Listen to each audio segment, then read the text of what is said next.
Assalamualaikum warahmatullahi wabarakatuh. Selamat pagi siswa-siswi baru SMK Negeri 3 Pandeglang tahun pelajaran 2021-2022. Kita bertemu dalam kegiatan masa pengenalan lingkungan sekolah atau disingkat dengan MPLS bagi siswa-siswi baru. Materi yang akan saya sampaikan kali ini adalah perilaku hidup bersih dan sehat. Nah, sebelumnya, bagaimana kabar kalian hari ini? Sehat? Mudah-mudahan kita semua senantiasa dilindungi oleh Allah Subhanahu wa Ta'ala, diberikan kesehatan dan juga kekuatan, dan yang paling penting adalah terhindar dari segala macam penyakit, ya. Apalagi penyakit yang saat ini sedang melanda dunia, yaitu pandemi virus COVID-19. Tapi kita harus tetap semangat bahwa kita bisa keluar dari situasi ini dengan baik. Nah, sebelum dimulai, ada baiknya saya memperkenalkan diri dahulu, karena ada pepatah, jika tak kenal maka tak sayang. Maka dalam kesempatan ini saya perkenalkan diri dulu, biodata saya. Nama saya Anton Fauzan, NIP-nya adalah 1977 0909 2012 121001. Alamat rumah saya di Menes Pandeglang. Tugas mengajar saya adalah mata pelajaran matematik. Sementara itu tugas tambahan saya adalah wakil kepala sekolah bidang sarana dan prasarana. Nomor WhatsApp aktif saya adalah 081317680263. Baik siswa-siswi semua, sebelum kita mulai paparan tentang perilaku hidup bersih dan sehat, ada baiknya kalian menyimak dua buah tayangan berikut ini.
Suara sirine ambulans datang silih berganti. Di atas tanah merah ini, air mata keluarga jenazah tumpah, memikul kesedihan yang mendalam. Sementara itu di sudut lain, ada para penggali kubur yang tak kenal lelah mengantar jenazah pasien COVID-19 ke tempat peristirahatan terakhir. Nah, setelah kalian menyimak dua tayangan tadi, bagaimana menurut kalian mengenai dua tayangan tersebut?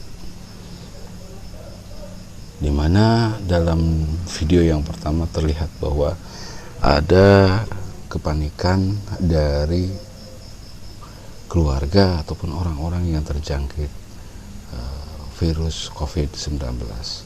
Sementara itu tenaga medis juga sama, ya, berjibaku dengan segala daya dan upaya yang dimiliki untuk mencoba melayani pasien COVID-19 yang begitu banyak.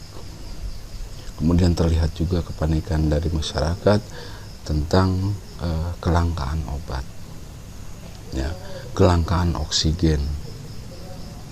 Kemudian di tayangan yang kedua dilihat bahwa penggali kubur menjadi saksi ganasnya virus corona. Kenapa? Karena saking dahsyatnya virus ini banyak sekali memakan korban, khususnya korban yang meninggal, sehingga 24 jam penggali kubur tersebut harus berjaga, ya, gitu. Karena saking banyaknya orang-orang yang meninggal akibat virus COVID-19 ini. Mungkin saat ini juga di daerah kita sendiri kita juga sering mendengar, gitu ya, betapa menyakitkan tentunya, karena untuk menguburkan jenazah pun tidak boleh. Ini khusus untuk COVID-19 ya, meninggal karena COVID-19, tidak boleh banyak orang yang ikut ke dalam atau ikut ke pemakaman, karena memang protokolnya seperti itu. Bisa dibayangkan ya, kesedihan ya, kemudian juga kepiluan yang dirasakan, sehingga dari dua tayangan tersebut timbul rasa yang memilukan ya, kemudian khawatir ya, kemudian juga ketakutan dari semua ya. Tapi mudah-mudahan kita semua selalu dilindungi oleh Allah Subhanahu wa taala ya. Kita yakin bahwa kita bisa melewati masa ini dengan keadaan sehat dan walafiat ya. Oke. Nah, kita tidak bisa menghilangkan virus corona atau membunuh virus corona, karena virus tidak bisa dibunuh. Ya, sekali lagi, virus tidak bisa dibunuh. Virus hanya bisa dilemahkan, sama seperti halnya dengan virus flu. Ya, flu itu akan datang setiap saat ya, selama pertahanan tubuh kita atau imunitas tubuh kita sedang lemah ya, gitu. Tapi kita bisa menghindarinya. Jadi bukan membunuh, tapi kita hindari. Nah, bagaimana cara menghindari virus corona? Ya, nah tentunya dengan berperilaku hidup bersih dan sehat, baik itu di sekolah, di rumah, ataupun di lingkungan masyarakat. Ya. Nah, untuk lebih memperjelas apa itu perilaku hidup bersih dan sehat, maka kita simak penjelasan dari Bapak Menteri Pendidikan dan Kebudayaan Republik Indonesia, Bapak Nadiem Makarim, tentang perilaku hidup bersih dan sehat. Mari kita. Perilaku hidup bersih dan sehat merupakan cara paling efektif untuk mencegah penularan virus corona. 1. Mari mencuci tangan menggunakan sabun selama 60 detik dengan air mengalir. 2. Tingkatkan daya tahan tubuh dengan istirahat cukup dan rajin berolahraga. 3. Konsumsi makanan bergizi seimbang yang dimasak sempurna dan minum air putih 8 gelas per hari. 4. Gunakanlah masker atau tutup mulut dengan lengan jika batuk atau bersin. 5. Jika ada gejala seperti demam dan sesak napas, segera kunjungi pelayanan kesehatan terdekat. Jadi, tetap tenang dan selalu waspada. Mari kita maksimalkan upaya pencegahan virus corona dengan menerapkan perilaku hidup bersih dan sehat.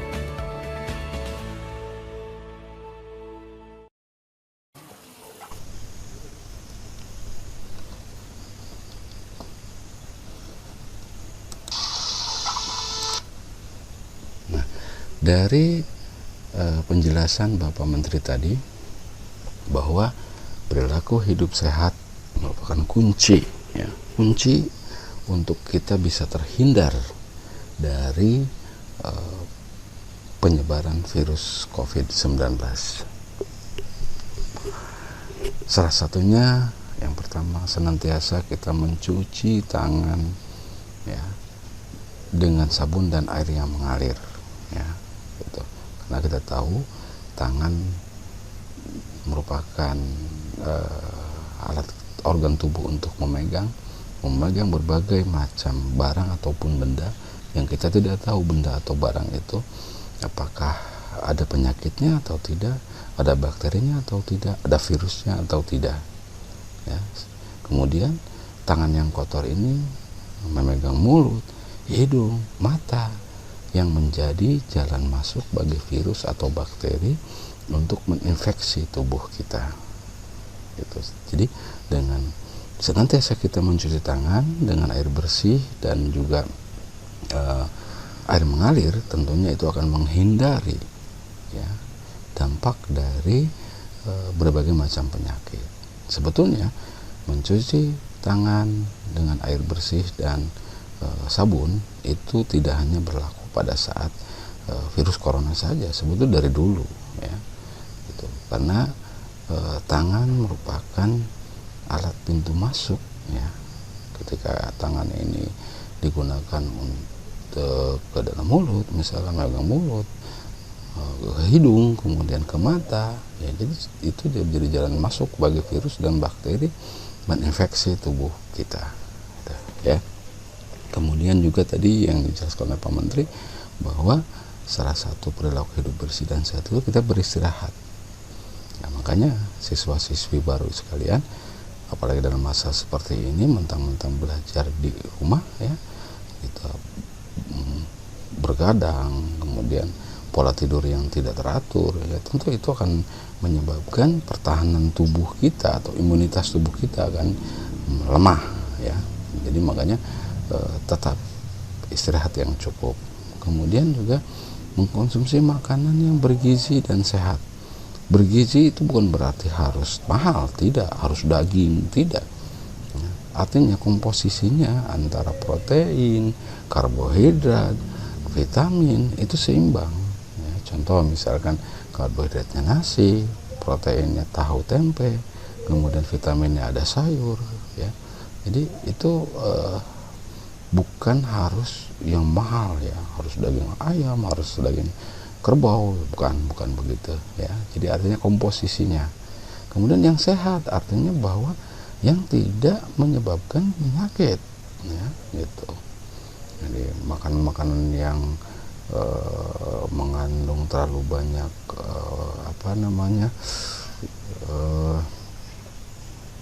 penyedap dan sebagainya, ya. Tuh. Kemudian juga jika kita, menurut Pak Menteri tadi, apabila kita batuk dan sebagainya, itu tolong ditutup, ya, tutup pakai masker mau kitanya atau ditutup pakai tangan, ya. Kemudian kita cuci kembali tangannya. Nah, dari pengertian, dari penjelasan Pak Menteri tadi bahwa perilaku hidup bersih dan sehat bisa diartikan sebagai berikut: untuk memberdayakan peserta didik, guru, dan masyarakat lingkungan sekolah agar mengerti dan mau menerapkan atau mempraktikkan perilaku hidup bersih dan sehat dalam rangka menciptakan lingkungan sekolah yang bersih dan sehat. Ya, jadi bukan hanya mengerti, tapi yang paling penting adalah mau menerapkan atau mempraktikkan perilaku hidup bersih. Ini yang paling penting. Menerapkan atau mempraktikkan, ini yang paling susah, ya. Jadi menerapkan atau mempraktikkan perilaku hidup bersih dan sehat, ya. Nah, seperti itu. Seperti yang tadi Bapak Menteri sampaikan, ya, salah satunya ya itu tadi, mencuci tangan, kemudian mengkonsumsi makanan yang bergizi, kemudian istirahat yang cukup, ya, seperti itu. Nah, apa sih tujuan perilaku hidup bersih dan sehat ini? Yang pertama, meningkatkan pengetahuan bagi peserta didik, guru, masyarakat, ya. Jadi artinya bahwa kita harus memahami dahulu bagaimana sih perilaku hidup bersih dan sehat itu, ya. Nah, setelah kita paham, maka kita dituntut untuk mempraktikkan, berperan serta aktif, ya, untuk mempraktikkan pola hidup bersih dan sehat. Jadi tanpa ada praktik percuma, gitu, ya, percuma. Apapun yang kita pahami, yang kita mengerti, itu akan percuma jika kita tidak praktekkan, ya.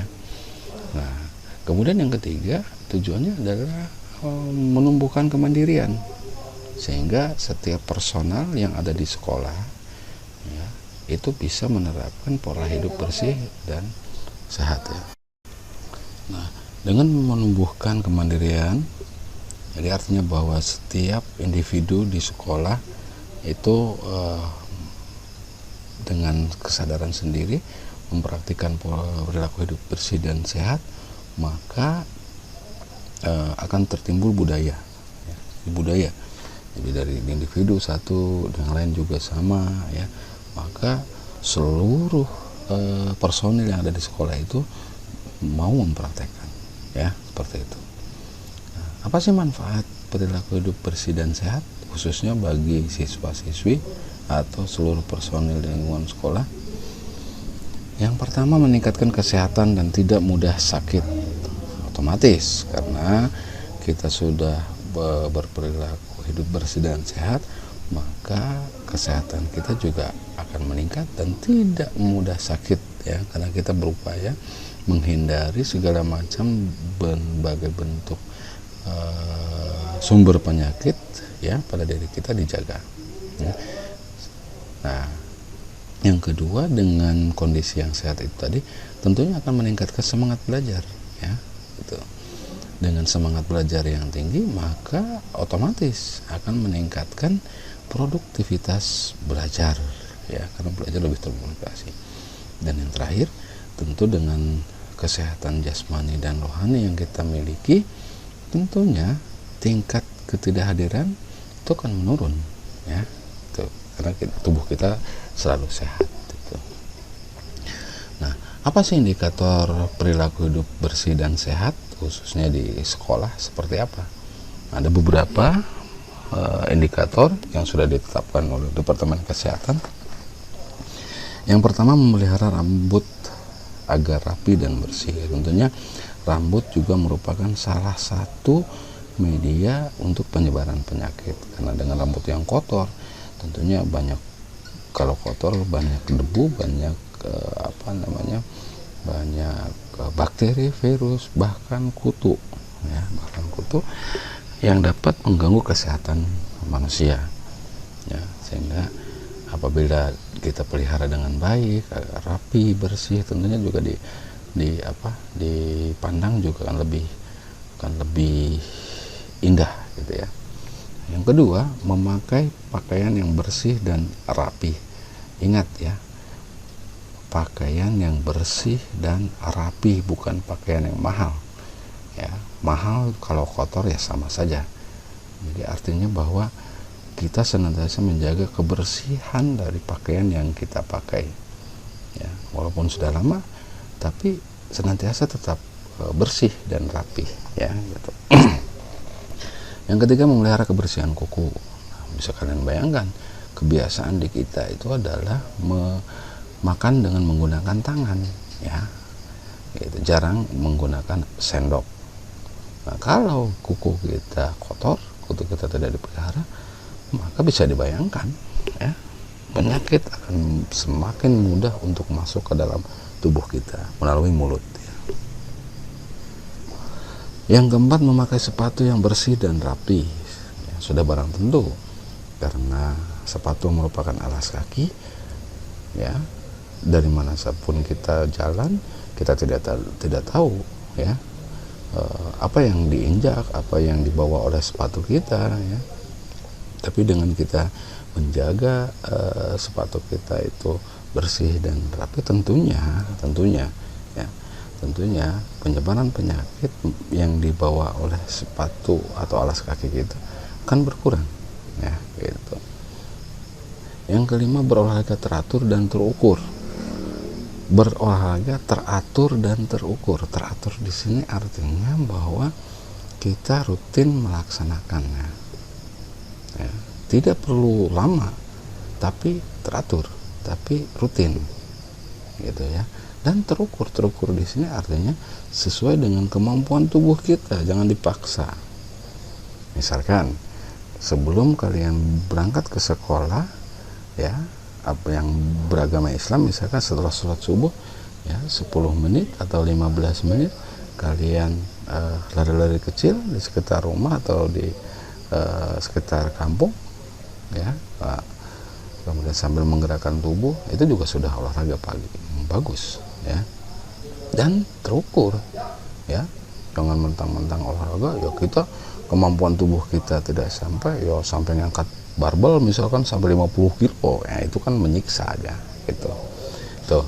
Kemudian yang keenam, tidak merokok di sekolah, sudah pasti ya, ingat, apalagi kalian sebagai seorang pelajar ya, jangan dulu lah ya, tidak boleh. Kemudian yang ketujuh, menggunakan narkoba, awas jangan menggunakan narkoba ya. Selain berdampak pada kesehatan, juga tentunya akan berdampak pada hukum ya. Itu artinya kalian akan jerat oleh hukum ya, bisa dipenjara ya, kemudian dibenci oleh masyarakat pasti ya gitu. Di sekolah juga pasti dikeluarkan ya. Yang kedelapan, memberantas jentik nyamuk ya, artinya bahwa awas, di sekarang ini musim hujan ya, musim penghujan itu biasanya banyak air yang menggenang. Hendaknya air menggenang itu kita buang ya, jangan sampai menjadi sarang bagi nyamuk ya untuk berkembang biak. Karena kalian ingat bahwa nyamuk adalah penyebab daripada demam berdarah ya, gitu. Selain itu juga penyakit-penyakit yang lain ya.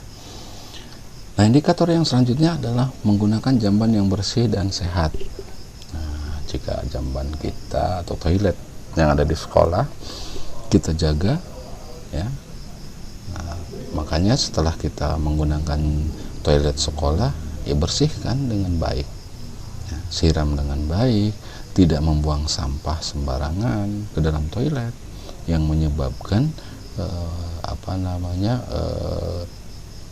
toilet tersebut menjadi tersumbat ya, tentunya tidak bisa digunakan.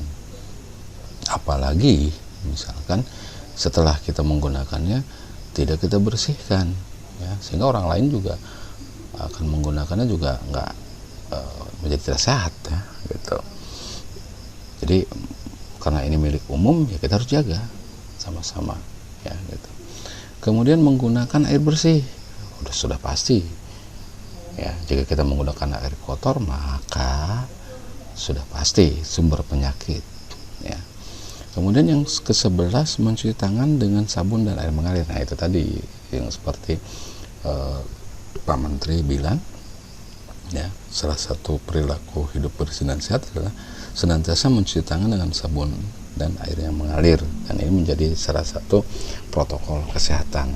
Jadi sekali lagi, ada atau tidak ada COVID-19, tetap mencuci tangan dengan sabun dan air mengalir itu mutlak diperlukan. Kemudian yang ke-12, membuang sampah selalu pada tempatnya. Ingat, sampah adalah sumber penyakit, namanya sampah ya. Barang yang sudah tidak digunakan ya, sumber penyakit. Maka jika kita tidak membuang sampah pada tempatnya, sudah pasti itu akan menjadi sumber penyakit bagi kita semua. Ingat, sampah yang kita buang itu akan menyebabkan penyakit bagi orang lain ya. Jadi tolong, ketika kalian berada dimanapun, buanglah sampah tetap pada tempatnya ya. Selain penyakit juga dari segi keindahan juga itu sangat mengganggu sekali ya. Yang ke-13, mengkonsumsi jajanan yang sehat. Nah, ini juga pesan daripada Pak Menteri. Sebetulnya bukan jajanan saja ya, artinya semua makanan yang kita makan itu harus yang sehat, artinya yang bersih, kemudian yang bergizi, tidak makan sembarangan ya. Misalkan terlalu banyak yang pedas, terlalu banyak yang manis ya. Kemudian dengan yang tidak sehat, misalkan banyak penyedap dan sebagainya ya, tentunya itu merugikan kesehatan kita ya. Jadi sekali lagi, ini salah satu cara untuk kita menghindari penyakit.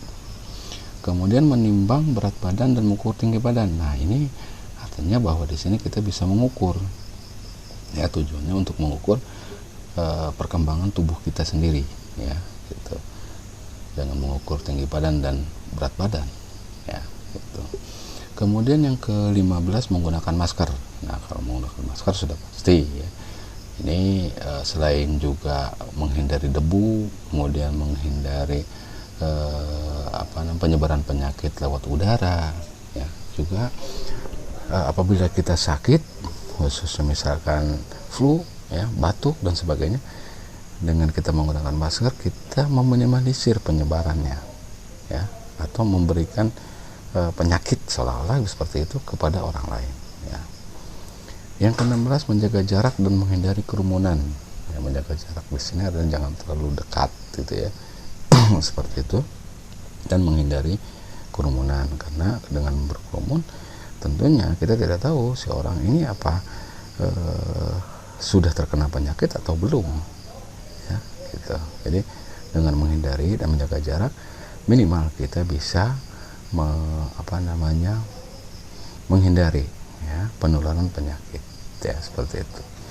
Nah, itulah beberapa indikator perilaku hidup bersih dan sehat. Walaupun itu sudah dilaksanakan, tidak juga menjadi jaminan yang mutlak bahwa kita tidak terserang penyakit, ya, karena penyakit itu kan bisa datang dari mana saja, gitu, ya.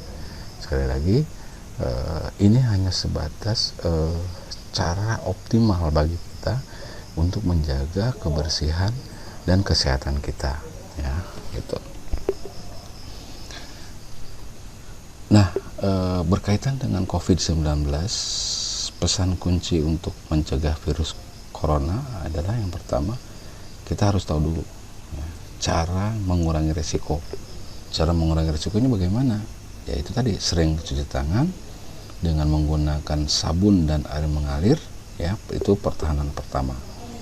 Kemudian menggunakan masker, ya, dan yang ketiga selalu kita menjaga jarak, ya, dengan yang lain. Nah, itu kuncinya. Kemudian selain itu kita harus mencari informasi yang benar, ya, yang benar tentang virus corona, karena sekarang di media sosial itu banyak sekali informasi-informasi yang kadang-kala disebutnya dengan hoax, ya, gitu, yang tidak benar. Makanya yang kita harus dengarkan itu dari pendapat ahli atau dokter yang memang sangat kompeten, ya, dalam hal ini.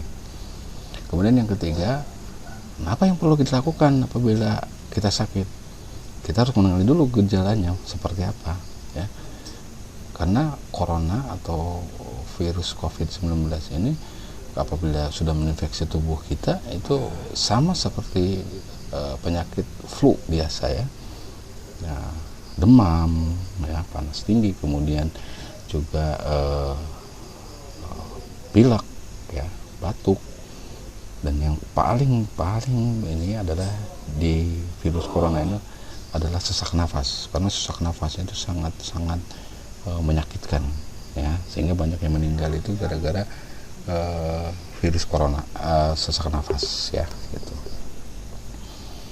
Nah, setelah kita tahu bagaimana caranya, maka cara mengurangi resikonya seperti tadi, ya, cuci tangan, tutup mulut, ya, kemudian hindari menyentuh wajah, ya, kemudian jaga jarak, ya, sering cuci tangan.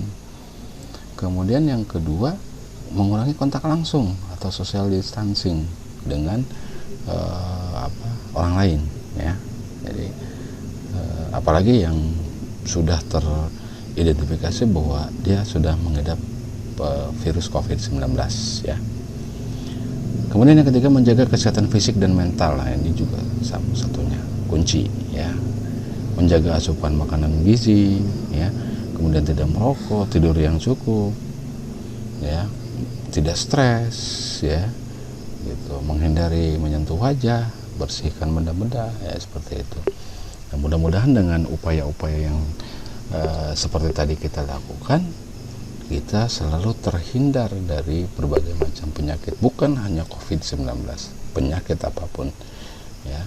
Setidaknya kita sudah berupaya semaksimal mungkin untuk menghindari penyakit dengan menerapkan perilaku hidup bersih dan sehat. Nah, ini perilaku hidup bersih dan sehat selama masa pandemi COVID-19.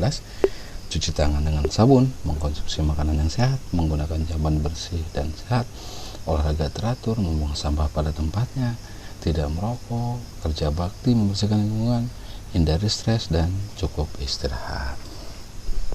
Sekali lagi saya tekankan bahwa virus corona tidak bisa dibunuh, tapi kita bisa hindari. Ya. Mari kita terapkan perilaku hidup bersih dan sehat minimal bagi diri kita, keluarga kita, kemudian masyarakat sekitar. Nah, semoga dengan kita menerapkan perilaku hidup bersih dan sehat, kita semua selalu terhindar dari bahaya virus corona dan penyakit-penyakit yang lainnya. Ya. Tetap semangat, patuhi protokol kesehatan agar kita semua selalu dalam keadaan sehat. Terima kasih. Assalamualaikum warahmatullahi wabarakatuh. Ya, ada tugas individu nanti yang harus kalian kerjakan. Nah, tugas ini nanti diserahkan ke pembimbing kalian ya, yang sudah ditetapkan ya oleh panitia. Ya, ini hanya opini atau pendapat kalian ya, tidak terlalu susah. Ya. Dan sekali lagi saya berpesan, patuhi protokol kesehatan ya, kemudian jaga kesehatan fisik kita, jasmani, rohani ya, dan tetap semangat, yakin kita bisa keluar dari masa-masa sulit ini dengan baik dan sehat. Selamat mengerjakan.